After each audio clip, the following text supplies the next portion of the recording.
2011 has some nice enhancements for Flow to really help in post-processing results as well as setting them up. Let's take a look at what we have so far in Beta 1.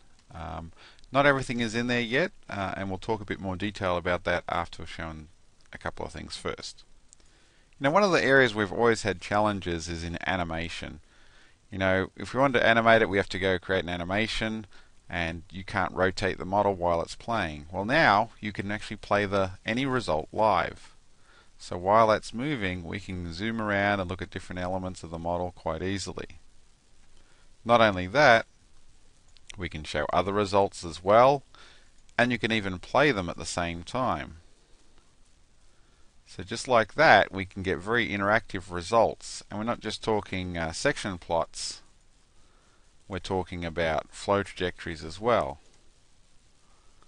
So we can get those going, which enables you to do some very interesting things. Now, if you're interested in particle analysis, they've done some cleanup to help with the process of defining particle studies. And they're using a new wizard approach to help you step through the process of building up your particle study. So you specify whether gravity, erosion, accretion are important. Specify what your material is, if it's a solid. For example, is it one of the metals or polymers in there?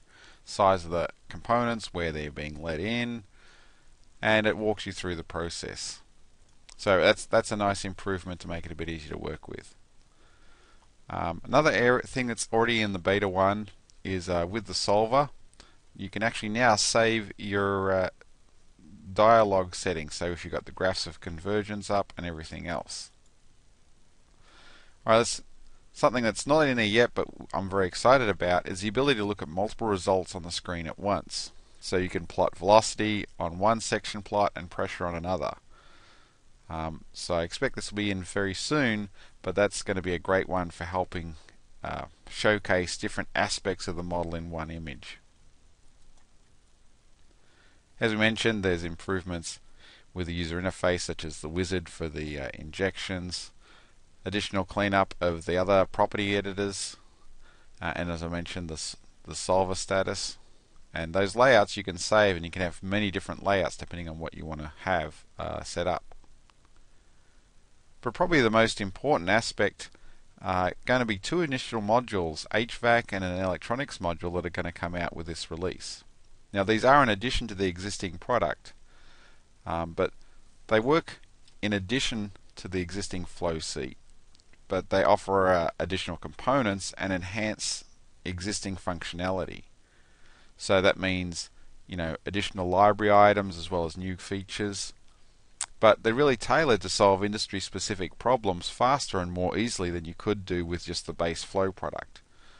So there's a lot of knowledge capture and value being packaged and made available for users to purchase.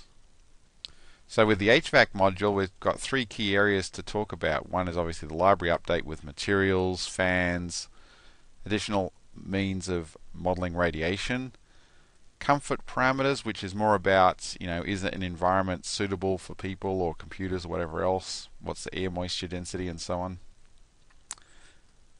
And then the electronics module has additional components as well, such as dual heating, a new method of modeling heated pipes more efficiently. You've got, again, additional library options, means of generating characteristics for PCB boards, modeling of semiconductors. As far as the timeline, the electronics module is actually in the Beta 1, but the licensing will not be in place until about July 19th, July 20th. And the way these modules work is they're installed with the existing product, but it will be purely based on your serial number, and when you activate, if that serial number is eligible to unlock these additional modules.